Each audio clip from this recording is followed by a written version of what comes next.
अनायासेन मरणं विना दैन्येन जीवनं।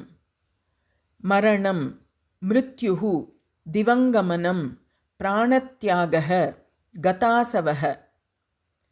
एतानि पदानि सामान्यमनुष्याणां मनसि हृदये च भीतिं जनयेयुः।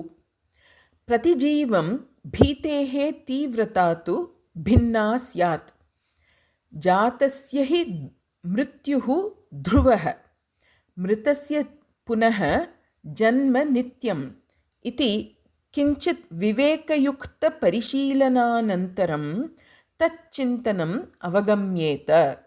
मरणभयम् एतत् अवगमनम् अपि अतिक्रामेत्। तदवसरे अनायासेन मरणम् इति प्रार्थना समादधाना वर्तेत।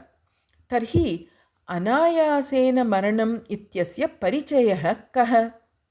यदि जीवने कश्चन जनः सुखेन ईप्सितानि कार्याणि कुर्वन् क्षणमात्रेण प्राणान् त्यजति, तर्हि तस्य जनस्य कीर्तिः समूहेन गीयते।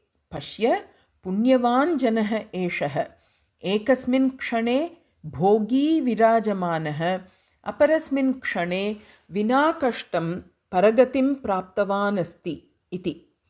एवं सति अनायासेन मरणं सर्वेषाम् ईप्सिततमं भवेत् खलु?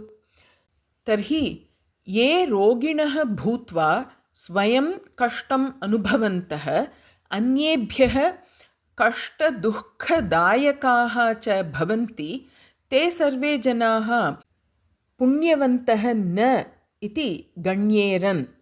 तत्तु असाधु। तर्हि अनायासेन मरणम् इत्यस्य अर्थः कः? यत्किमपि कष्टं कञ्चन जनम् अभिभवति, सः जनः सहनशक्तेः पात्रं भवेत्। तादृशः सहनशीलः पुरुषः कष्टम् अनुभवन् अपि अनायासेन जीवति। तथैव मरणभयं विना यः जीवति, तस्य एव मरणं वस्तुतया अनायासेन भवति। तथैव दैन्येन विना जीवनम् अपि अन्येषां साहाय्यं विना अगर्वं साहङ्कारं यापितं जीवनम् इति न स्यात्। अन्धः, पङ्गुः, बधिरः, मूकः वा इति अङ्गविकारी अपि स्वहीनताम् अपरिगणयन् जीवेत्।